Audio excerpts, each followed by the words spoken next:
Hello दोस्तों, स्वागत है आप सभी का आपके अपने YouTube चैनल मैथ्स वाटिका में। दोस्तों मैं हूं रुपेश यादव और ग्रुप डी स्पेशल सीरीज का ये आपका 11वां क्लास है। और आज जो टॉपिक हम लोग देखेंगे वह है आपका हाइट एंड डिस्टेंस, यानी कि ऊंचाई और दूरी। तो सबसे पहले इस टॉपिक के थ्योरी को हम लोग देखेंगे, उसके बाद केवल उन्हीं क्वेश्चन को करेंगे जो कि वर्ष 2018 में ग्रुप डी के एग्जाम में पूछा गया होगा। तो आइए इस नए टॉपिक की हम लोग शुरुआत करते हैं। इस टॉपिक के अंदर जो पहली बातें आपको जाननी है वह है आपका उन्नयन कोण और अवनमन कोण। तो पहले हम लोग जानते हैं उन्नयन कोण के बारे में, फिर हम लोग अवनमन कोण के बारे में जानेंगे। उन्नयन कोण, इसको हम लोग बोलते हैं एंगल ऑफ एलिवेशन। ठीक है, उन्नयन कोण या फिर एंगल ऑफ एलिवेशन किसको बोलेंगे, ध्यान से समझिएगा। जैसे यहाँ पे कोई भी व्यक्ति है, ठीक है, यहाँ पे कोई भी व्यक्ति है और यह जो है उस व्यक्ति का आँख है। ठीक है, यहाँ पे उस व्यक्ति का आँख है। अब कोई वस्तु जो है ना वह इस पोजीशन पर रखा गया है, यहाँ पे कोई वस्तु रखा गया है। यह व्यक्ति नेचुरली कहाँ देखेगा, नेचुरली यह व्यक्ति अपने सामने देखेगा। कोई भी व्यक्ति नेचुरली जो है वो अपने सामने देखता है, तो यह व्यक्ति भी नेचुरली कहाँ देखेगा, अपने सामने देखेगा। लेकिन वस्तु ऊपर होने के कारण अब यह क्या करेगा कि अपने नज़रों को ऊपर उठा के देखेगा। ठीक है, वस्तु ऊपर होने के कारण यह क्या करेगा, अपनी नज़रों को ऊपर उठा के देखेगा। तो नीचे से ऊपर की ओर देखने के दौरान, नीचे से ऊपर देखने पर जो कोण बनता है, यहाँ पे जो कोण बना है उसको अगर हम थीटा से दर्शाए तो यही आपका कहलाता है उन्नयन कोण।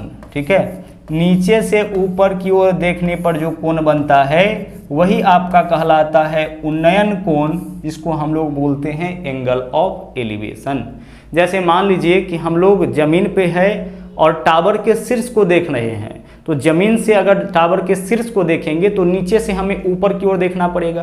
तो नीचे से ऊपर की ओर देखने पर जो हमारे आँख के द्वारा कोण बनाया जाएगा वो आपका उन्नयन कोण कहलाएगा। कोई भी व्यक्ति छत पे है और हम नीचे हैं तो हमें उस व्यक्ति को देखने के लिए क्या करना पड़ेगा, अपनी नज़रों को उठा के देखना पड़ेगा।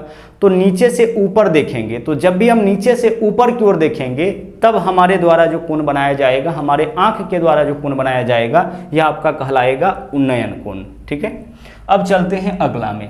अगला जो है आपको समझना है वह है अवनमन कोण। जैसा कि आपने देखा कि नीचे से ऊपर की ओर देखने पर जो कोण बनता है वह आपका उन्नयन कोण होता है। अवनमन कोण किसको बोलेंगे, आइए इसको समझते हैं। अवनमन कोण को हम लोग बोलते हैं एंगल ऑफ डिप्रेशन। ठीक है, ध्यान से समझिएगा। मान लीजिए कि कोई व्यक्ति यहाँ पे है, कोई व्यक्ति जो है इस पोजीशन पर है और यह उस व्यक्ति का आँख है। अब यह व्यक्ति नेचुरली कैसे देखेगा, नेचुरली बिल्कुल सामने देखेगा। लेकिन अगर वस्तु यहाँ पे है तब उसे क्या करना पड़ेगा, अपने नज़रों को झुका के नीचे की ओर, तब इस तरह से देखना पड़ेगा। नेचुरली वह सामने देखता, लेकिन चूंकि वस्तु नीचे है इसलिए उसे क्या करना पड़ेगा, अपनी नज़रों को नीचे की ओर झुका के वस्तु को देखना पड़ेगा। तब इस व्यक्ति के द्वारा जो कोण बनाया जाएगा, अगर हम इस कोण को थीटा से दर्शाएं तो यही आपका क्या कहलाएगा, यही आपका कहलाता है अवनमन कोण। इसी को हम लोग क्या बोलेंगे, अवनमन कोण बोलेंगे, यानी कि एंगल ऑफ डिप्रेशन बोलेंगे। तो अगर इस दोनों चीज़ को एक लाइन में बोला जाए तो नीचे से ऊपर की ओर देखने पर जो कोण बनता है वह उन्नयन कोण होता है, और ऊपर से नीचे की ओर देखने पर जो कोण बनता है वह आपका अवनमन कोण कहलाता है। अगर हम नीचे से टावर के शीर्ष को देखें तब हमारे द्वारा जो कोण बनाया जाएगा वह उन्नयन कोण, और अगर हम टावर पे जाके चढ़ जाए और उसके बाद नीचे के किसी वस्तु को देखें तो हमें ऊपर से नीचे देखना पड़ेगा, तो ऊपर से नीचे देखने पर जो कोण बनता है वह अवनमन कोण होता है। और उन्नयन कोण बराबर अवनमन कोण होता है। तो क्वेश्चन बनाने के दौरान गलती से अगर आप उन्नयन को अवनमन बना दिए या अवनमन को उन्नयन बना दिए तो इससे कोई फर्क नहीं पड़ेगा। इस चीज़ को भी हम लोग यहाँ पे प्रैक्टिकली समझते हैं। जैसे देखिए यहाँ पे एक टावर है कोई, या आपका एक छोटा टावर है और इसके जस्ट बगल में एक बड़ा टावर है। अब ध्यान से आप समझिएगा, अगर हम इस टावर के शिखर से, ठीक है, इस टावर के शिखर से इस टावर के शिखर को देखेंगे तो नेचुरली यहाँ पे जो व्यक्ति होगा वह कहाँ देखेगा, सामने देखेगा। ठीक है, लेकिन इस टावर के शिखर को देखना है तो यहाँ जो व्यक्ति होगा इस टावर के शिखर को देखने के लिए क्या करेगा, अपनी नज़रों को ऊपर की ओर उठाएगा। तो अब इस व्यक्ति के द्वारा जो कोण बनेगा, यहाँ जो थीटा का वैल्यू होगा वह क्या होगा, उन्नयन कोण की अवनमन कोण। आप बोलोगे कि सर यह व्यक्ति नीचे से ऊपर की ओर देखा है, इसलिए यह इस व्यक्ति के द्वारा इस बार उन्नयन कोण बनाया गया है। नीचे से ऊपर की ओर देखने पर जो कोण बनेगा वह क्या कहलाएगा, उन्नयन कोण कहलाएगा। अब आगे चलते हैं, इस चीज को और समझते हैं हम लोग। आगे देखिए, सेम फिगर हम लोग लेते हैं। यहाँ पे देखिएगा, यहाँ पे एक छोटा टावर है और यह आपका एक बड़ा टावर है। अब गौर से देखिएगा, अब क्या है ना, यह इस टावर का, छोटा वाला टावर का शीर्ष है और यह बड़े वाले टावर का शीर्ष है। अब क्या है ना, एक यहाँ पे एक व्यक्ति है, एक व्यक्ति बड़े वाले टावर के शीर्ष पर खड़ा है। यह व्यक्ति नेचुरली कैसे देखेगा सर, यह व्यक्ति नेचुरली अपने सामने देखेगा। लेकिन इसे देखना है छोटे वाले टावर के शीर्ष को, तो उसे क्या करना पड़ेगा, अपने नज़रों को नीचे झुका के देखना पड़ेगा। तो अब जो यहाँ पे कोण बनेगा ना, चूंकि ऊपर से नीचे की ओर देखा गया है, तो अब जो यहाँ पे कोण बनेगा वह आपका क्या कहलाएगा, अवनमन कोण। यह आपका उन्नयन कोण, ठीक है। यह क्या था आपका, यह आपका उन्नयन कोण था और यह आपका क्या हो जाएगा, यह आपका अवनमन कोण हो जाएगा, ठीक है। यह क्या हो जाएगा, अवनमन कोण हो जाएगा। एक चीज और समझ लेते हैं, यहीं पे हमने आपसे कहा कि उन्नयन कोण बराबर अवनमन कोण होता है, तो इस लाइन को हम मिला देते हैं। अब इसको हम मिला दिए, अब ये मिलाने के बाद देख लीजिए, यहाँ वाला जो एंगल होगा इसका भी वैल्यू क्या हो जाएगा, थीटा हो जाएगा। आप बोलोगे कि सर इसका वैल्यू थीटा कैसे होगा, क्योंकि यह थीटा इसलिए यह भी थीटा होगा। क्यों ऐसा होगा समझिए, इसको हम लोग को ज्योमेट्री में पढ़ना है। जैसे दो समानांतर रेखा को एक तिर्यक छेदी रेखा अगर काटता है इस तरीके से, तो यह कोण और यह कोण एकांतर कोण होता है और एकांतर कोण का माप बराबर होता है। तो उसी तरीके से यह वाला कोण और यह वाला कोण क्या है, एकांतर कोण है। इस वजह से इस दोनों का माप क्या होगा, बराबर होगा। तो देख सकते हैं यहाँ जिस तरीके से थीटा बना है, यहाँ जो एंगल बना है क्या बोले थे, इसको उन्नयन कोण बने थे, और यहाँ जो बना है उसको क्या बोले थे, अवनमन कोण। और हमने क्या बोला कि दोनों का वैल्यू बराबर होता है, यानी कि उन्नयन कोण बराबर क्या होता है, अवनमन कोण। तो क्वेश्चन सोल्व करने के दौरान कभी उन्नयन अवनमन बन जाए या अवनमन उन्नयन बन जाए, उससे कोई दिक्कत नहीं है।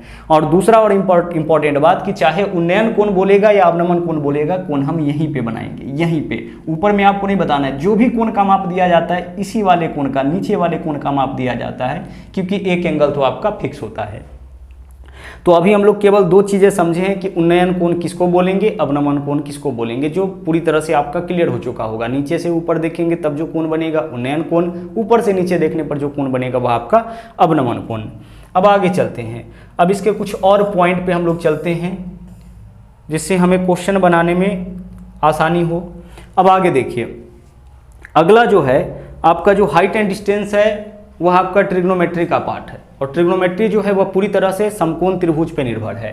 तो हाइट एंड डिस्टेंस में भी हमें समकोण त्रिभुज ही पढ़ना है। तो समकोण त्रिभुज के बारे में एक बार हम लोग जान लेते हैं थोड़ा सा, फिर उसके बाद हम लोग चलेंगे इसके बाकी के थ्योरी पर। जैसे समकोण त्रिभुज उसको बोलते हैं जिस त्रिभुज का कोई एक कोण 90 डिग्री हो। तो देख सकते हैं कि यहाँ पे कोण 90 डिग्री है, एक लाइन पे दूसरा लाइन परपेंडिकुलर है, मतलब यहाँ पे कितना डिग्री, 90 डिग्री। अब समकोण त्रिभुज के तीनों भुजाओं का विशेष नाम होता है। जो 90 डिग्री के सामने का भुजा होता है उसको हम लोग कर्ण बोलते हैं, जिसको H से डिनोट करते हैं। और अगर यहाँ वाले को लेते हैं हम थीटा, तो थीटा के सामने वाला जो भुजा होता है वह परपेंडिकुलर यानी कि लंब हो जाता है, और जो तीसरा भुजा बचता है वह आपका बेस यानी कि आधार। तो समकोण त्रिभुज एकमात्र ऐसा त्रिभुज है जिसके तीनों भुजाओं का तीन अलग अलग नाम है, तीनों भुजाओं का विशेष नाम है लंब, आधार, कर्ण।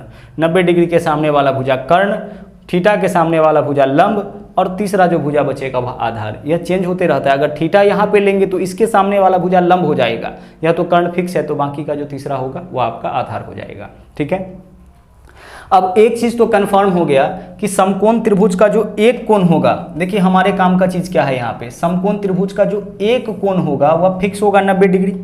तो हाइट एंड डिस्टेंस का जब भी क्वेश्चन मिलेगा तो एक कोण तो आपको पता होगा पहले से ही 90 डिग्री, बाकी का एक कोण आपको दिया जाएगा। जब भी क्वेश्चन मिलेगा तो बाकी का कोण, एक कोण आपको दिया जाएगा। तो सोचिए जरा सा कि अगर यह एक कोण 90 डिग्री है तो बाकी का जो यह दोनों कोण होगा वह मिला के कितना डिग्री होगा। सर बाकी का यह दोनों कोण मिला के 90 डिग्री होगा, क्योंकि त्रिभुज के तीनों कोणों का योग 180 डिग्री, तो अगर यह 90 डिग्री है तो अब बाकी का दोनों मिला के क्या होगा, 90 डिग्री होगा। यह चीज कंफर्म हो गया। और अगर दो कोणों का योग 90 डिग्री हो तो उसको हम लोग बोलते हैं कॉम्प्लीमेंट्री एंगल, यानी इसके अलावा बाकी का जो दो एंगल होगा वह आपका कॉम्प्लीमेंट्री एंगल होगा। कहने का मतलब है कि अगर यहाँ पे एंगल हम लेते हैं 45 डिग्री, अगर क्वेश्चन में दिया जाता है कि यहाँ वाला एंगल जो है वह 45 है, इसका मतलब यह एंगल भी क्या होगा, 45 होगा। जैसे ही यह वाला एंगल देगा इसके बारे में हम लोग जान जाएंगे। अगर मान लीजिए कि क्वेश्चन में ना इस वाले एंगल का माप दे दिया, हमेशा यहाँ वाला एंगल का ही माप दिया जाएगा, इस वाले एंगल का माप दे दिया कि चलो भाई यह एंगल आपका 60 डिग्री है, तो आप क्या कह सकते हो कि सर यह वाला एंगल पक्का 30 डिग्री होगा। देगा केवल यही एंगल, बाकी यह फिक्स रहता है। और तीसरा एंगल आप निकाल सकते हैं, क्योंकि यह दोनों कॉम्प्लीमेंट्री देखिए 30 60 90 और 90 180, त्रिभुज के तीनों कोणों का योग 180 हो गया। अगर मान लेते हैं कि यहाँ वाले कोण का माप इस वाले कोण का माप दे दिया 30 डिग्री, कोई बात नहीं है सर, इस वाले कोण का माप अगर 30 डिग्री है तो इस वाले कोण का माप क्या हो जाएगा, 60 डिग्री हो जाएगा। यह चीज क्लियर है। तो किसी एक कोण का माप अगर देगा तो बाकी का जो एक कोण बचेगा उसका माप तो आप बड़े ही आराम से निकाल सकते हैं। अब त्रिभुज के एक और थ्योरम को आप ध्यान से सुनिएगा। त्रिभुज में क्या होता है कि बड़ी भुजा के सामने का कोण बड़ा होता है और छोटी भुजा के सामने का कोण छोटा होता है। साथ में बराबर भुजा के सामने का कोण बराबर होता है, या बराबर कोण के सामने का भुजा बराबर होता है। ठीक है, पुनः समझिएगा, इस चीज को हम स्पष्ट करते हैं। त्रिभुज में क्या होता है, बड़ी कोण के सामने का भुजा बड़ा, छोटी कोण के सामने का भुजा छोटा और बराबर कोण के सामने का भुजा बराबर होता है। तो मान लीजिए कि अगर सिचुएशन ऐसा आ जाए कि इस एक कोण का माप आपका दे दिया 45 डिग्री, तो अगर इस कोण का माप 45 है तो यह वाला कोण भी कितना हो जाएगा आपका, 45 डिग्री होगा। आराम से समझिए चीजों को। और अगर दो कोण बराबर है तो फिर दो भुजा बराबर होगा। कौन सा दो भुजा बराबर होगा, दोनों कोण के सामने का भुजा बराबर होगा।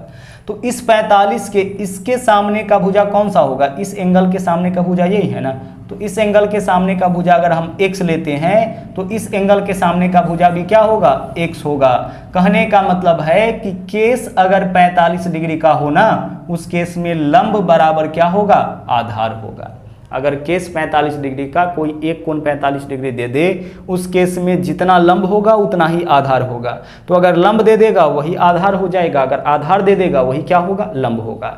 मान लीजिए कर्ण निकालना होगा, तो कर्ण हम लोग कैसे निकालते हैं, कर्ण आपका होता है रूट अंडर लंब का स्क्वायर जो आधार का स्क्वायर। तो जब आप ऐसा करिएगा तो रूट 2 इंटू एक्स आ जाएगा। देख लीजिए, लंब x है तो एक्स स्क्वायर प्लस आधार x है तो x square, root under x square plus x square क्या होगा, 2x स्क्वायर होगा। अब 2x स्क्वायर का वर्गमूल करिए तो 2 का तो वर्गमूल निकलेगा नहीं, तो 2 रूट के भीतर रह जाएगा, और एक्स स्क्वायर का वर्गमूल क्या होगा, x, यानी कि रूट 2 इंटू एक्स हो जाएगा। तो कहने का यह मतलब है, सिचुएशन केवल आप देखते रहिएगा कि अगर कोई एक एंगल 45 डिग्री दिया जाएगा, कोई एक एंगल 45 डिग्री दिया जाएगा, उस केस में क्या होगा, लंब और आधार तो बराबर होगा, साथ में कर्ण क्या होगा, कर्ण जो है उस भुजा के रूट 2 गुना के बराबर हो जाएगा। एक क्वेश्चन के माध्यम से इस चीज को हम लोग और क्लियर कर लेते हैं। जैसे यहाँ पे देखिए क्या बोला है, 200 मीटर ऊंची मीनार के शीर्ष से। अब एक 200 मीटर ऊंचा मीनार है, ठीक है, एक मीनार हम यहाँ पे बना लिए, और इसका लंबाई कितना है, इसका लंबाई है आपका 200 मीटर। क्लियर, 200 मीटर ऊंचा एक मीनार है, ठीक है। अब बोला है इसके शीर्ष से एक बिंदु का अवनमन कोण। अब इसके शीर्ष से एक बिंदु का अवनमन कोण कितना डिग्री है, 45 डिग्री। तो 45 डिग्री बिल्कुल सामने तो नहीं होगा, थोड़ा सा दूर होगा। जितना बड़ा एंगल, छोटा एंगल लेंगे दूर होता जाएगा, जितना बड़ा एंगल लेंगे करीब होता जाएगा। तो 45 डिग्री का कोण बना है तो इससे तो थोड़ा सा दूर होगा। तो हम मान लेते हैं कि यहाँ पे कोई बिंदु है, और यहाँ से इस बिंदु का जो अवनमन कोण बोला है ना, वह कितना डिग्री बोला है, 45 डिग्री। तो इसका माप आपका 45 डिग्री। देखिए हमने आपसे क्या कहा है कि उन्नयन कोण बराबर अवनमन कोण होता है। चाहे कोण कोई भी बोला जाए, आपको कोण यहीं पे बनाना है। कहाँ पे बनाइएगा, यहीं पे कोण बनाइएगा। अब देखिए गौर से यहाँ पे, हाँ जी, 200 मीटर ऊंचे मीनार के शीर्ष से एक बिंदु का अवनमन कोण कितना डिग्री है, 45 डिग्री बोला है। तदनुसार मीनार से उस बिंदु की दूरी। अब देखिए मीनार तो यहाँ पे है, मीनार का तो आधार यही है, शीर्ष यहाँ पे है, तो मीनार यहाँ पे है और यह बिंदु यहाँ पे, इस दोनों के बीच की दूरी पूछा है। तो आप देखिए ज़रा सा, जो अभी थ्योरी देखे थे, यह तो फिक्स होता है 90 डिग्री, यह आपका 45 है, तो यह भी कितना होगा, यह भी आपका पक्का 45 डिग्री होगा, क्योंकि त्रिभुज के तीनों कोणों का योग 180, यह 90 है, तो बाकी का 2 कॉम्प्लीमेंट्री होता है। तो यह 45 है, तो यह पक्का 45 होगा। इस कोण का माप दिया नहीं है, हम लोग समझ चुके हैं। अब आगे 45 डिग्री के सामने है ना, बराबर कोण के सामने की भुजा बराबर होता है, तो इस 45 के सामने की भुजा 200 है, तो इस 45 के सामने की भुजा भी क्या होगा, 200 मीटर होगा। और हमें इस क्वेश्चन में यही बताना था कि मीनार से उस बिंदु की दूरी, तो मीनार से इस बिंदु की दूरी कितना मीटर हो जाएगा आपका, 200 मीटर हो जाएगा। तो केवल हमें इन्हीं बातों को समझना है और इसी के बेसिस पर, इसी के हेल्प से हम लोग सभी क्वेश्चन का आंसर निकाल लेंगे। ओके, तो पहला केस आपने क्या देखा कि समकोण त्रिभुज में क्या होगा, बराबर कोण के सामने का भुजा क्या होता है, बराबर होता है। तो अगर 45 डिग्री का केस आ जाए ना, उस केस में क्या होगा, लंब बराबर आधार हो जाएगा। ओके, अब अगला सिचुएशन आप देख लीजिए कि क्या और हो सकता है, ध्यान से समझिएगा। एक कोण तो आपका फिक्स है 90 डिग्री। अगर मान लीजिए कि इस वाले कोण का माप दे रखा है क्वेश्चन में 30 डिग्री, क्वेश्चन में दे दिया इस कोण का माप 30 डिग्री, तो इस वाले कोण का माप पक्का कितना डिग्री होगा, इस कोण का माप पक्का 60 डिग्री होगा। अब गौर से एक बात समझिएगा कि इस त्रिभुज के तीनों भुजाओं का अगर हम नाम दे दे ABC, अगर हम आपको कंपैरिजन करने के लिए बोले कि AB और BC में बताइए कि बड़ा भुजा कौन सा होगा, भुजा AB में और भुजा BC में बड़ा भुजा कौन होगा, तो बड़ी कोण के सामने का भुजा बड़ा होगा। तो इस दोनों में देखिए बड़ा कोण कौन है, 60 डिग्री, तो 60 डिग्री के सामने की भुजा बड़ा, यानी BC की भुजा बड़ा होगा किससे, AB से, क्योंकि AB जो भुजा है वह 30 के सामने और BC जो भुजा है वह 60 के सामने। तो बड़ी कोण के सामने का भुजा क्या होगा, बड़ा होगा, और छोटी कोण के सामने का भुजा छोटा। तो हमने आपसे सिर्फ कंपैरिजन करने के लिए बोला था। अब आगे चलिए, अब मेन जो कॉन्सेप्ट है उसको समझिएगा, ध्यान से देखिएगा। हमें tan cot sec cosec लगाने की जरूरत नहीं है, सीधे समझिएगा। अगर मान लीजिए कि 30 डिग्री के सामने वाली भुजा का माप पता है, मान लीजिए कि x है, 30 डिग्री के सामने वाली भुजा का माप हमें पता है, कितना है, x है, x मीटर होगा, x यानी 5, 10, 20, 50 कुछ भी होता है। और इससे हमें 60 डिग्री के सामने की भुजा निकालना है, तो हमें कुछ नहीं करना है, इसमें √3 से गुना कर देना है। यानी 30 डिग्री के सामने वाली भुजा का माप अगर पता हो ना, तो उसमें केवल √3 से आप गुना करिए, इससे 60 डिग्री के सामने वाली भुजा का माप निकल जाएगा। 30 डिग्री के सामने वाली भुजा का माप अगर पता हो, इसमें √3 से गुना करिएगा तो 60 डिग्री के सामने वाली भुजा का माप निकल जाएगा। कुछ नहीं करना है, केवल हमें क्या कर देना है, √3 गुना कर देना है। कब, जब 30 डिग्री के सामने वाली भुजा का माप पता हो और 60 डिग्री के सामने वाली भुजा का माप निकालना हो। एक और इम्पॉर्टेंट बात कि 30 डिग्री के सामने वाली भुजा के माप का 2 गुना, कितना गुना, 2 गुना, तो 30 डिग्री के सामने वाली भुजा का माप कितना है, x है, तो 90 डिग्री के सामने वाली भुजा का माप 2x हो जाएगा। बस यही आपका मेन कॉन्सेप्ट है और सभी क्वेश्चन को हम लोग इसी के मदद से सोल्व करेंगे। ठीक है, केवल इसके मदद से हम लोग हाइट एंड डिस्टेंस के सभी क्वेश्चन को सोल्व करेंगे। पुनः समझिए, 30 डिग्री के सामने वाली भुजा का माप अगर x है, तो 60 डिग्री के सामने वाली भुजा का माप क्या हो जाएगा, √3 गुना x हो जाएगा। और साथ में 30 डिग्री के सामने वाली भुजा के माप का 2 गुना 90 डिग्री के सामने वाली भुजा का माप हो जाएगा। इसको हम ऐसे भी तो कह सकते हैं कि अगर 90 डिग्री के सामने वाली भुजा का माप दे दिया, ठीक है, और 30 डिग्री के सामने वाली भुजा का माप निकालना होगा, तो हम इसी को क्या कर लेंगे, आधा। तो भाई 30 डिग्री देगा, 90 निकालना होगा तो दोगुना करेंगे। तो अगर 90 डिग्री के सामने वाली भुजा पता होगा और उससे 30 डिग्री के सामने वाली भुजा का माप निकालना होगा, तो हम आधा कर लेंगे। सेम केस अगर हम आपसे कहे कि चलो भाई अगर 30 डिग्री के सामने वाली भुजा का माप मान लेते हैं कि x है, जैसा कि यहाँ देखे थे आप, तो फिर 60 डिग्री के सामने वाली भुजा का माप क्या हो जाता है, √3x हो जाता है। लेकिन अगर क्वेश्चन ऐसे आ जाए, उल्टा हो जाए, उल्टा क्या हो जाए कि 60 डिग्री के सामने वाली भुजा का माप ही x है, तो 30 डिग्री के सामने वाली भुजा का माप क्या होगा, तो अब हम x में ना √3 से क्या करेंगे, भाग कर देंगे। ठीक है, x में क्या करेंगे, √3 से भाग कर देंगे, यानी 30 डिग्री से 60 डिग्री में आना होगा तो √3 से गुना, और 60 डिग्री से 30 डिग्री में आना होगा तो √3 से भाग। इस √3 को आप ध्यान रखिएगा, पूरा हाइट एंड डिस्टेंस इसी √3 से बनाएंगे। क्या करेंगे, 30 डिग्री के सामने वाली भुजा का माप अगर पता हो, 60 डिग्री के सामने वाली भुजा का माप निकालना होगा तो √3 से गुना, और अगर 60 डिग्री के सामने वाली भुजा का माप दे रखा हो और 30 डिग्री के सामने वाली भुजा का माप पूछेगा तो √3 से भाग। बस इतना बात आपको ध्यान रखना है और कोई भी क्वेश्चन हम लोग कर लेंगे सोल्व। जैसे देख लीजिए, पहला क्वेश्चन बिल्कुल बेसिक क्वेश्चन से हम लोग शुरुआत करते हैं। यहाँ पे देखिए एक ट्रायंगल हमारा बन चुका है, यह एंगल तो फिक्स है 90 डिग्री। अब अगर इस वाले कोण का माप आपका दे दिया 30 डिग्री और इस भुजा का माप अगर दे रखा है 8 मीटर, तो आप बताइए कि यह वाला यानी कौन सा भुजा, भुजा BC का माप क्या होगा। कैसे करोगे आप, क्या करना है आपको, भुजा BC का माप निकालना है ना। तो हम एक चीज़ सोचेंगे, डाटा इतना हमारे पास है, ठीक है, BC का माप निकालना है। यहाँ 30 डिग्री है तो यहाँ पे क्या होगा, सर यहाँ 30 डिग्री है तो यहाँ पे तो 60 डिग्री होगा। तो 30 डिग्री के सामने वाली भुजा का माप 8 मीटर है, इसका मतलब 60 डिग्री के सामने वाली भुजा का माप क्या होगा, इसका √3 गुना होगा, मतलब 8 √3 हो जाएगा। क्वेश्चन में ही इसका आंसर क्लियर है, कितना होगा, 8 √3 हो जाएगा बस। लेकिन दूसरा क्वेश्चन जिसको बहुत ही ध्यान से आपको समझना है कि मान लीजिए कि क्वेश्चन में क्या किया है ना, इस बार यह एंगल तो आपका फिक्स है, यहाँ पे आपका एंगल दे रखा है 60 डिग्री, ठीक है, यहाँ पे एंगल कितना है 60 डिग्री, और इस वाले भुजा का माप इस बार दे दिया 13 मीटर, ओके, और यह तो आपका फिक्स होता है 90 डिग्री।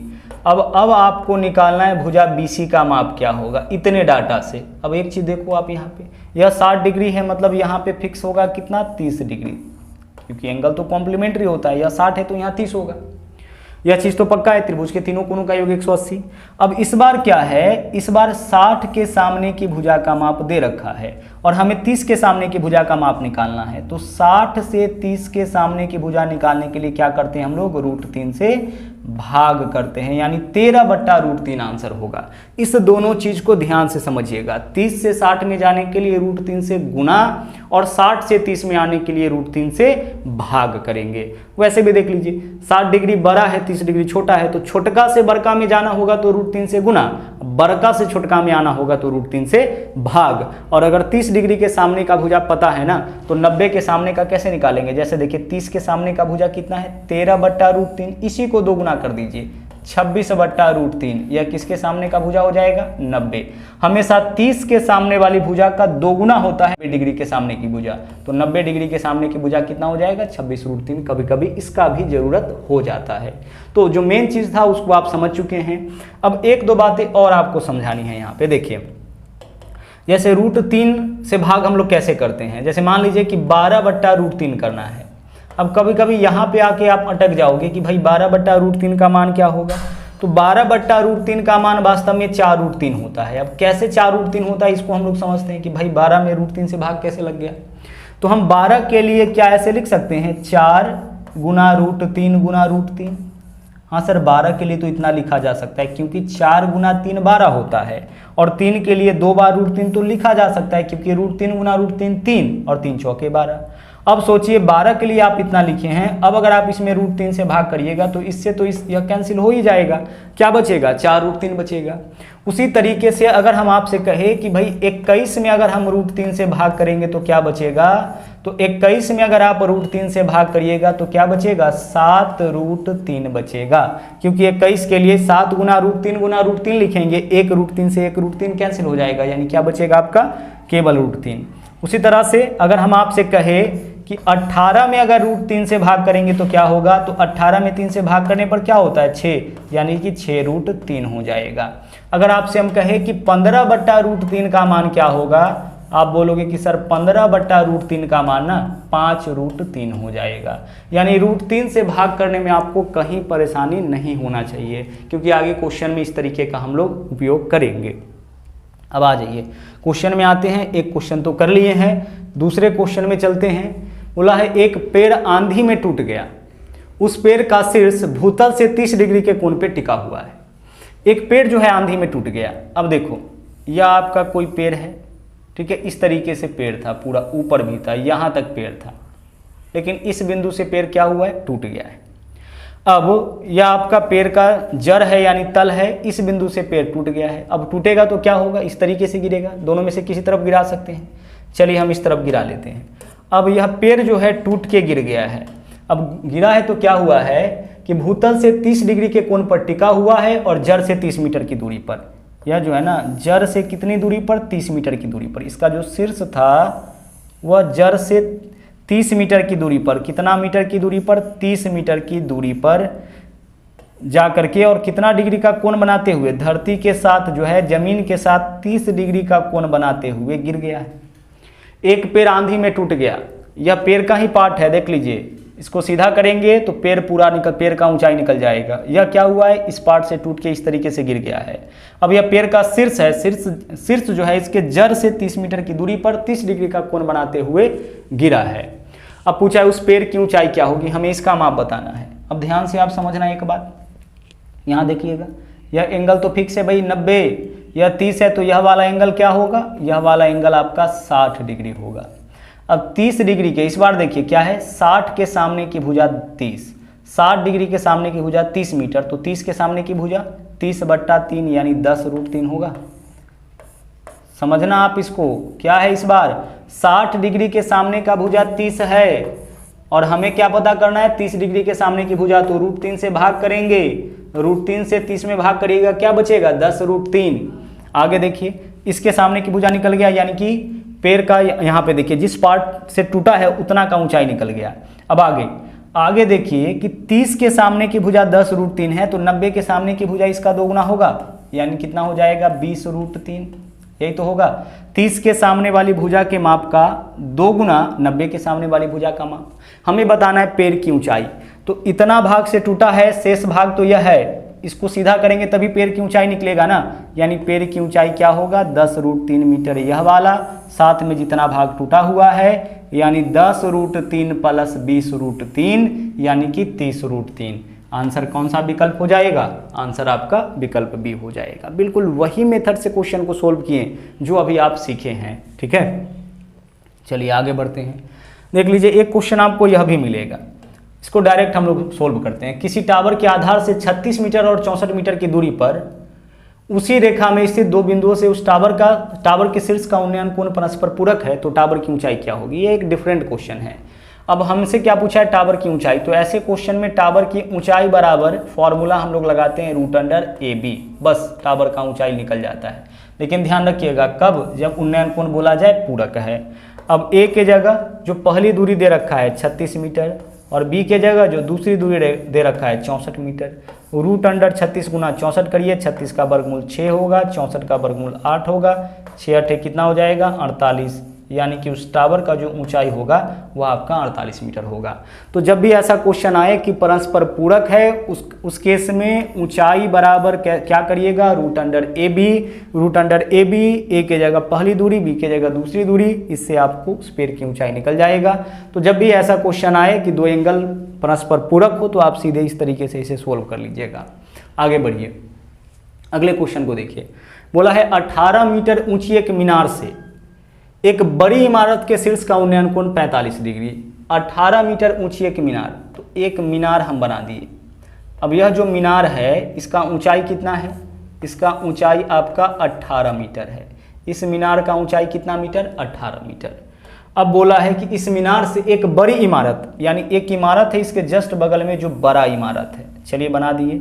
यह दोनों का बेस जो है वह समानांतर है, ठीक है, दोनों का बेस तो जमीन पे ही होगा, समानांतर हम कर दिए। यह जो है मीनार है और यह क्या है, यह जो है आपका इमारत है, ठीक है। अब देखिए क्वेश्चन में क्या बोल रखा है, प्रैक्टिकली समझिएगा। 18 मीटर ऊंची एक मीनार से एक बड़ी इमारत के शीर्ष का उन्नयन कोण। अच्छा, इस इमारत से अगर नेचुरली कोई व्यक्ति देखेगा तो सामने देखेगा, लेकिन इसके शीर्ष को देखा है, तो जब शीर्ष को देखा तो उन्नयन कोण कितना डिग्री बोला, जब शीर्ष को देखा तो उन्नयन कोण बोला कि 45 डिग्री है। कितना डिग्री है, 45 डिग्री है।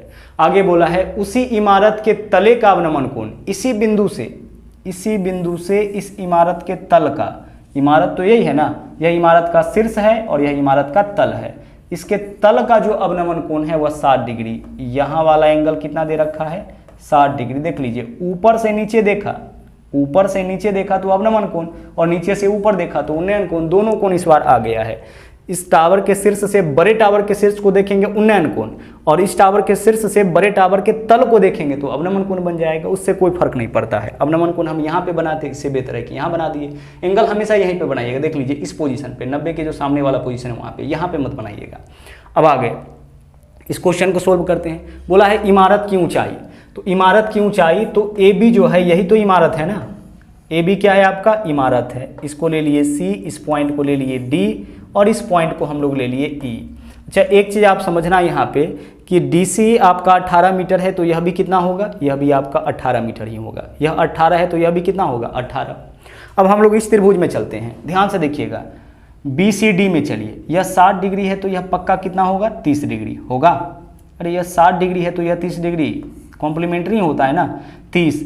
तो हमें क्या है ना इस बार कि 60 डिग्री के सामने का भुजा पता है, 30 के सामने का भुजा निकालना है, तो √3 से भाग करेंगे, 18 में √3 से भाग करेंगे तो 6√3 हो जाएगा। सिंपल सी बात। यहाँ 60 डिग्री तो यहाँ पक्का 30 डिग्री होगा, क्योंकि दोनों एंगल तो मिला के 90 डिग्री होता है। तो 60 डिग्री के सामने का भुजा पता है 18, तो 30 के सामने का निकालना है, तो 60 वाला पता हो 30 वाला निकालना हो तो √3 से भाग, और अगर हम 18 में √3 से भाग करें तो कितना हो जाएगा, 6√3 हो जाएगा, 6√3। अच्छा 6√3 अगर इसका माप निकला है ना, ध्यान रखें, तो इसका भी माप क्या होगा, 6√3 ही होगा। इसका भी माप क्या होगा, 6√3 होगा, क्योंकि इसके समानांतर है। जो DE का माप होगा वही BC का माप होगा, यही 6√3 होगा। अब इस त्रिभुज में चलिए, इसका माप 6√3, यह 45 डिग्री, तो यहाँ भी कितना डिग्री, यहाँ भी 45 डिग्री, यहाँ भी तो 45 ही होगा ना, 45 45 90। अब बराबर कोण के सामने की भुजा बराबर, तो इस 45 के सामने 6√3, तो इस 45 के सामने भी क्या होगा, 6√3। तो इसका भी माप आपका क्या हो जाएगा, 6√3। 45 है तो आधार लंब बराबर होगा, आधार 6√3 तो लंब, आधार 6√3 तो लंब कितना, 6√3। ठीक है। अब हमें क्या बताना है, इमारत की ऊंचाई। तो इमारत की ऊंचाई दो पार्ट में, यहाँ तक का क्या है, 6√3 प्लस इसके आगे देख लीजिए कितना है, इस पार्ट का क्या है ऊंचाई, 18, तो 6√3 प्लस 18 हो जाएगा। यहाँ से आप क्या कर सकते हैं, यहाँ से आप 6 कॉमन ले सकते हैं, 6 कॉमन लीजिएगा, क्या बचेगा, √3, और यहाँ पे बचेगा 3, तो 3 प्लस √3, 3 प्लस √3, 6 × 3 प्लस √3, यानी आंसर कौन सा विकल्प हो जाएगा, आंसर हो जाएगा आपका विकल्प बी, है ना। 18 प्लस 6√3 करे या 6√3 प्लस 18 करे, दोनों आपका एक ही बात होगा। हमें क्या बताना था, इमारत की ऊंचाई क्या होगी, आंसर आपका यही होगा। तो अभी चीज़ों को हम लोग समझते हैं, धीरे धीरे और फास्ट इन क्वेश्चंस को हम लोग बना पाएंगे। आगे बढ़िए, अगला क्वेश्चन देखिए। एक टावर के शीर्ष से भूमि पर स्थित एक बिंदु ए का उन्नयन कोण 30 डिग्री, टावर के पाद की ओर 20 मीटर स्थित बिंदु X तक जाने में उन्नयन कोण 60 डिग्री हो जाता है। तो बिंदु ए से टावर की दूरी, देखिए एक टावर के शीर्ष से, यहाँ पे देखिए, यहाँ पे हम एक टावर बना लेते हैं सबसे पहले। ओके, यह टावर हो गया, यहाँ पे बनाते हैं। ओके, यह टावर हो गया एक हमारा। अब यह जो है टावर का शीर्ष हो गया और यह टावर का तल हो गया। बोला है भूमि पर स्थित बिंदु ए से उन्नयन कोण 30 डिग्री। अच्छा, भूमि पर स्थित बिंदु ए है, इधर हम मान लेते हैं कि भूमि पर यहाँ पे कोई बिंदु है, इस बिंदु का नाम ए है। अब इस बिंदु से उन्नयन कोण इस बिंदु से जो है टावर के शीर्ष का उन्नयन कोण कितना डिग्री दे रखा है, 30 डिग्री दे रखा है। ठीक है, चलो भाई 30 डिग्री हो गया। आगे बढ़ते हैं। एक टावर के शीर्ष से भूमि पर स्थित एक बिंदु ए का उन्नयन कोण 30 डिग्री। एक टावर के शीर्ष से भूमि पर स्थित बिंदु ए से उन्नयन कोण कितना डिग्री, 30 डिग्री। टावर के पाद की ओर, अच्छा देखिए यह टावर का तल है, पाद है, इसकी ओर चला है, और यहाँ पे चलने के बाद एक बिंदु X है, यहाँ पे एक बिंदु X है, और यहाँ से उन्नयन कोण बदलकर 60 डिग्री हो जाता है। यहाँ से जब टावर को देखा तो उन्नयन कोण कितना डिग्री हो गया, 60 डिग्री हो गया। ठीक है, पहले उन्नयन कोण कितना डिग्री था, पहले उन्नयन कोण आपका 30 डिग्री था, अब उन्नयन कोण कितना डिग्री हो गया, अब उन्नयन कोण जो है वह आपका 60 डिग्री हो गया। क्लियर। बिंदु ए से टावर की दूरी, बिंदु ए से टावर की दूरी यानी हमें बताना है यहाँ से लेकर के यहाँ तक की दूरी क्या होगी। हमें क्या बताना है, बिंदु ए से टावर की दूरी बताना है। इसमें क्या क्या दे रखा है देख लीजिए। एक टावर के शीर्ष से भूमि पर स्थित एक बिंदु का उन्नयन कोण 30 डिग्री है। टावर के पाद की ओर 20 मीटर चलने पर, टावर के पाद की ओर कितना मीटर चला है, 20 मीटर चला है, या 20 मीटर दूरी चला गया है। यहाँ से टावर की ओर 20 मीटर चला है और बिंदु x है, यहाँ से उन्नयन कोण 60 डिग्री है, तो बिंदु A से टावर की दूरी निकालना है। अच्छा देखिए, बिंदु A से टावर की दूरी कैसे निकालेंगे, हमें क्या बताना है, बिंदु A से टावर की दूरी क्या होगी। ध्यान से समझिएगा इस क्वेश्चन को। हमेशा देखिए, जब भी दो एंगल दिया जाएगा ना, तो बड़ा एंगल को इस तरफ और छोटा एंगल को बाद में। जितना दूर हम लोग जाएंगे, टावर से जितना दूर जाएंगे उतना एंगल छोटा बनता जाएगा, और जितना समीप आएंगे एंगल उतना बड़ा बनता जाएगा। क्योंकि देख लीजिए, 90 से तो बड़ा कोण बनेगा नहीं, एक 90 है तो बाकी का दोनों कोण 90 से छोटा ही होगा, ठीक है, क्योंकि 90 से बड़ा हो गया तब तो उसी दोनों को मिला के 180 से ज़्यादा हो जाएगा, और 180 से ज़्यादा होगा तो त्रिभुज फॉर्म नहीं होगा। तो एक यह 90 है तो बाकी का 90 से छोटा ही होगा। तो जितना हम समीप आते चलेंगे, यहाँ आ जाएंगे तो 90, अब इस तरफ घटते जाएंगे 88, 87, 86, उसी तरह से 28, 29, 30, जितना दूर ले जाएंगे छोटा कोण, जितना समीप लाएंगे बड़ा कोण। तो अगर दो कोण दिया जाए तो बड़ा कोण को पहले, छोटा कोण को बाद में आपको बनाना है।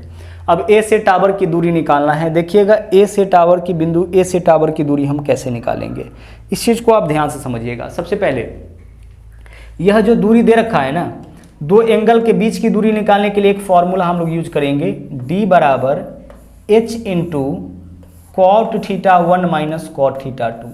बहुत ही इंपॉर्टेंट है और इसका उपयोग हम लोग बहुत ज़्यादा करने वाले हैं। Cot theta 1 into cot theta 2, ठीक है।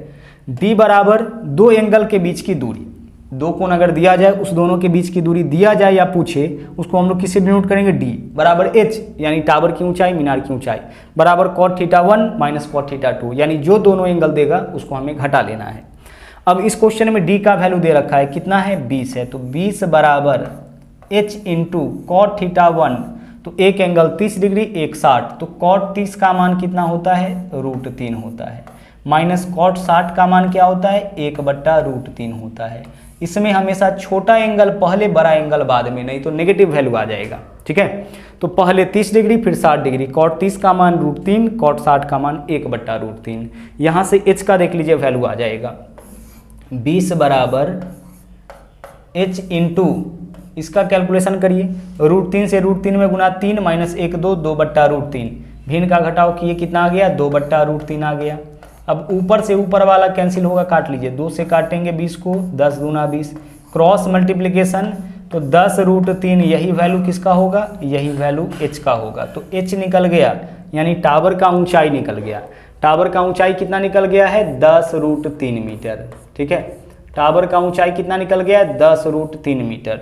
देखिए, डायरेक्ट जो मेथड हम लोग देख रहे थे 30-60, उससे भी बना सकते थे, लेकिन एक नया मेथड, इसको भी आप देख लीजिए, क्योंकि आगे चल के इसका उपयोग हम लोग बहुत ज़्यादा करेंगे, जहां सीधे दोनों कोण बनाने वाली बिंदुओं के बीच की दूरी पूछेगा या यह दूरी देकर के ऊंचाई पूछेगा, डायरेक्ट हम लोग इस फॉर्मूला का उपयोग कर लेंगे। ओके, अब चलिए, अब यह दूरी तो हमें पता है 20, अगर इसको हम निकाल लेंगे तो बिंदु A से टावर की दूरी निकल जाएगा। अब इसके लिए देखिए क्या करेंगे, हम इस पार्ट को मत देखिए, आप देखिए सिर्फ त्रिभुज ABX को, बाकी को नहीं देखना है। यह 60 है तो यहाँ पक्का कितना होगा, 30 होगा। यह एंगल 60 है तो यह एंगल 30 होगा। तो 60 के सामने वाली भुजा पता है, 30 के सामने वाली भुजा निकालना है, तो √3 से भाग करेंगे ना, तो 10√3 में √3 से भाग करेंगे, क्या होगा 10। 60 डिग्री के सामने वाली भुजा में √3 से भाग करेंगे, 30 डिग्री के सामने का भुजा निकल जाएगा। तो A से टावर की दूरी कितना होगा, 20 + 10 यानी कि 30 मीटर। तो आंसर आपका इस क्वेश्चन का क्या होगा, आंसर आपका इस क्वेश्चन का हो जाएगा विकल्प B, ठीक है। चलिए बढ़ते हैं अगले क्वेश्चन में। अगला क्वेश्चन देखिए, अगला बोला है कि एक 43.5 मीटर लंबे टावर से भूतल पर खड़ी महिला का प्रारंभिक स्थिति में शीर्ष का उन्नयन कोण 60 डिग्री, वह टावर की स्थिति से सीधी रेखा में इस प्रकार बढ़ती है टावर से दूर कि उसकी अंतिम स्थिति से टावर का उन्नयन कोण 30 डिग्री हो जाता है, तो परिवर्तित दूरी क्या होगी। देखिए यह क्वेश्चन कहना क्या चाह रहा है, बोला है एक 43.5 मीटर ऊंचे टावर, यह टावर है जिसका ऊंचाई कितना है 43.5 मीटर, बिल्कुल जो अभी क्वेश्चन किए एग्जैक्टली उसी तरह का है, ठीक है। अब बोला है कि भूतल पर खड़ी एक महिला की प्रारंभिक स्थिति में शीर्ष का उन्नयन कोण, अब मान लेते हैं कि इस बिंदु पर एक महिला खड़ी है और अभी इस स्थिति में उसका जो उन्नयन कोण है ना वह कितना डिग्री दे रखा है, 60 डिग्री है। इसके बाद वह क्या है ना कि टावर की स्थिति से सीधी रेखा में इस प्रकार से बढ़ती है, इस तरीके से बढ़ती है, यहाँ तक मान लीजिए बढ़ के आई। अब इस बिंदु से इसका जो उन्नयन कोण है ना, चल के इस बिंदु तक आ गई है और अब जो इसका उन्नयन कोण है वह 30 डिग्री है। सीधी रेखा में चलिए, उन्नयन कोण 30 डिग्री। वैसे भी बड़ा कोण पहले, छोटा कोण कहाँ बनाना है, बाद में बनाना है। अब बोला है कि परिवर्तित दूरी क्या होगी। परिवर्तित दूरी का मतलब देख लीजिए, अगर हम इसको ABCD से डिनोट करें तो A, B, C और D, परिवर्तित दूरी यही है। पहले यहाँ पे थी और अब यह महिला यहाँ पे आई है। पहले जहाँ पे थी वहाँ से 60 डिग्री का कोण बना रही थी और अब जहाँ पे पहुँची है वहाँ पे 30 डिग्री का कोण बना रही है। हम लोगों से क्या पूछा है, परिवर्तित दूरी, और इसी दूरी को हम लोग किससे डिनोट करते हैं, D से डिनोट करते हैं। तो जब भी दो कोण बनाने वाली बिंदुओं के बीच की दूरी दे या फिर पूछे, उस केस में फॉर्मूला क्या लगाते हैं, फॉर्मूला लगाते हैं D बराबर H into cot theta 1 minus cot theta 2। ठीक है, D बराबर H into cot theta 1 minus cot theta 2। तो D का मान तो निकालना ही है, बराबर H यानी टावर की ऊंचाई कितना दे रखा है, 43.5 metre, into cot theta 1 minus cot theta 2 का वैल्यू क्या होगा, cot theta 1 minus cot theta 2 का वैल्यू 2/√3 हो जाएगा। अभी जस्ट क्वेश्चन में सोल्व किए थे। कॉट थीटा 1 तो एक थीटा का वैल्यू 30, तो कॉट 30 का मान √3 माइनस कॉट थीटा 2 60 1/√3, √3 में √3 से गुना 3 माइनस 1 3 माइनस 1 यानी 2/√3, यही तो होगा ना cot theta 1 minus cot theta 2 का वैल्यू। अगर 30 60 होगा ना तो cot theta 1 minus cot theta 2 का वैल्यू यही होगा। अब यहाँ से अगर हम पॉइंट हटाएंगे तो इसके बट्टा में क्या होगा, 10 होगा। 2 से काटेंगे क्या होगा, 2 पंचे 10 होगा। 5 से काटेंगे 5 8 40 और 5 7 35, 87/√3। 87/√3 है तो 3 से भाग करिए कितना होगा, 3 दूना 6 होगा, 3 नमा 27 यानी कि 29√3 हो जाएगा। यही तो होगा। 87 में √3 से भाग करेंगे तो 87 के लिए 29 गुना √3 तो 1 √3 से 1 √3 कैंसिल, 1 √3 बच जाएगा। यानी परिवर्तित दूरी जो है, यह दूरी जो है वह कितना होगा आपका 29√3 हो जाएगा। आगे बढ़िए, अगला क्वेश्चन देखिए क्या बोला है। बोला है 7 मीटर ऊंचाई के एक प्लेटफॉर्म के ऊपर से एक टावर जिसकी ऊंचाई 47 मीटर है का उन्नयन कोण 30 डिग्री था। 7 मीटर ऊंचाई के एक प्लेटफॉर्म से, चलो देखो यह आपका एक प्लेटफॉर्म हम मान लेते हैं। यह प्लेटफॉर्म है जिसका ऊंचाई कितना मीटर है, इसका ऊंचाई 7 मीटर। ठीक है, एक प्लेटफॉर्म है जिसका ऊंचाई 7 मीटर। अब एक टावर जिसकी ऊंचाई 47 मीटर, एक टावर है जिसका ऊंचाई कुल मिला के कितना है 47 मीटर। दोनों का बेस तो बराबर ही होगा, ऊंचाई 47 मीटर, इस पार्ट को भी मिला दिए। अच्छा देखिए, पूरा ऊंचाई 47 मीटर है तो पूरा ऊंचाई अगर 47 मीटर है, यह 7 मीटर, तो शेष जो पार्ट बचा है उसका ऊंचाई क्या होगा, 40 मीटर है। उन्नयन कोण 30 डिग्री। हाँ जी, इस प्लेटफॉर्म के ऊपर से इसका उन्नयन कोण कितना डिग्री दे रखा है, 30 डिग्री दे रखा है। ठीक है, चलिए देखिए, यह पार्ट अगर हम A लेते हैं, इसको अगर हम B लेते हैं, इसको C लेते हैं, इसको D लेते हैं और इसको E लेते हैं, तो प्लेटफॉर्म का ऊंचाई 7 मीटर, टावर का ऊंचाई 47, तो टावर का ऊंचाई 47 है तो यह भाग आपका 7 है, यानी शेष कितना भाग ऊपर होगा, प्लेटफॉर्म की ऊंचाई से कितना भाग ऊपर होगा, 40 मीटर होगा। हमें बताना है टावर प्लेटफॉर्म से कितनी दूरी पर, टावर प्लेटफॉर्म से कितनी दूरी पर। यहाँ पे प्लेटफॉर्म है, यहाँ पे टावर है, इसी का माप हमें इस क्वेश्चन में बताना है। गौर से देखिए, इस क्वेश्चन में 30 डिग्री के सामने वाली भुजा का माप दे रखा है। यहाँ वाला एंगल पक्का कितना होगा, यह 30 है तो यह 60 डिग्री होगा, यही तो होगा। और यह 30 है तो यह तो 60 ही होगा ना। तो 30 डिग्री के सामने वाली भुजा का माप 40, तो 60 डिग्री के सामने वाली भुजा का माप 40√3, √3 गुना ही तो हो जाएगा ना। यानी कि यह दूरी कितना, 40√3। बोला है कि टावर प्लेटफॉर्म से कितनी दूरी पर है, 40√3 मीटर की दूरी पर। आंसर हो जाएगा विकल्प सी। बहुत ही सिंपल वे में हम लोग अपना आंसर निकाल लिए हैं। चलिए बढ़ते हैं अगले क्वेश्चन में। अगला क्वेश्चन देखिए, सड़क पर स्थित आधार से 5 मीटर लंबी सीढ़ी सड़क के दूसरी ओर स्थित 4 मीटर और 3 मीटर ऊंची 2 खिड़कियों तक पहुंच जाती है। ध्यान से देखिएगा, देखिए यह आपका सड़क है और सड़क पर स्थित 5 मीटर लंबी सीढ़ी सड़क के दूसरी ओर स्थित 4 मीटर और 3 मीटर की 2 खिड़की है। एक खिड़की है 4 मीटर, ठीक है, 4 मीटर की ऊंचाई पर, और एक खिड़की है 3 मीटर की ऊंचाई पर। अब यहाँ पे कोई आपका सीढ़ी रखा हुआ है जो दोनों तक पहुँच जाता है, यहाँ तक और यहाँ तक, दोनों तक पहुँच जाता है। इसका माप कितना दे रखा है, 5 मीटर का यह सीढ़ी है, ठीक है, दोनों तरफ पहुँच जाता है। मतलब इस पॉइंट से ना इस तरफ वाली खिड़की पर भी पहुंच जाता है और इस तरफ वाली खिड़की पर भी। एक खिड़की का ऊंचाई जो है वह 4 मीटर और एक खिड़की का ऊंचाई कितना मीटर, 3 मीटर। बोला है सड़क की चौड़ाई क्या होगी, सड़क की चौड़ाई यानी इसी का माप हमें बताना है कि क्या होगा। तो ट्रिपलेट लगाइए, 5 4, यह भुजा कितना हो जाएगा 3, 5 3 तो यह भुजा क्या होगा 4, यहाँ से यहाँ तक का माप 3 और 4 कितना 7 मीटर, आंसर हो जाएगा।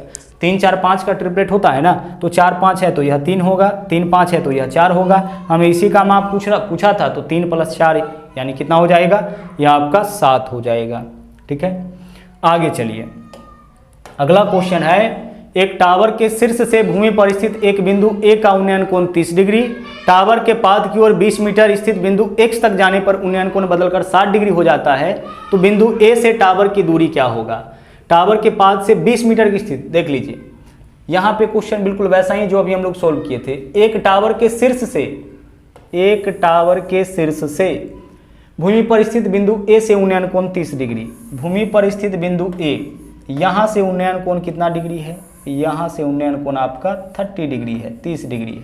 क्लियर, चलिए आगे। टावर की पाद की ओर 20 मीटर चलने पर, टावर के पाद की ओर कितना मीटर चला है 20 मीटर। हम मान लेते हैं कि चल के B तक पहुंचा और चला कितना है 20 मीटर। पहले यहाँ पे था, टावर के पाद की ओर 20 मीटर चला तो उन्नयन कोण बदलकर 60 डिग्री हो गया। देख लीजिए वही क्वेश्चन, 60 डिग्री हो गया। बिंदु A से टावर की दूरी, बिंदु A से हमें क्या बताना है, बिंदु A से बताना है हमें टावर की दूरी। रुक जाइए, A B ले चुके हैं, तो अब हम इसको क्या लेंगे, इसको ले लेते हैं C और इसको ले लेते हैं D। बिंदु A से टावर की दूरी बताना है।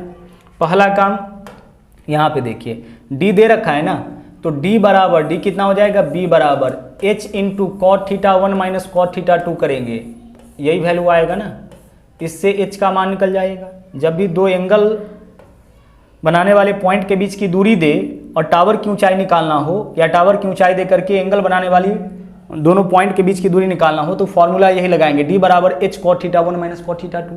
ठीक है, अब आप इसको सोल्व करिए। 2 से काटिए कितना होगा 10, क्रॉस मल्टीप्लीकेशन 10√3, यह वैल्यू किसका हो गया, H का वैल्यू हो गया। क्या किया गया है पिछले कई क्वेश्चन में, समझ में आ रहा होगा।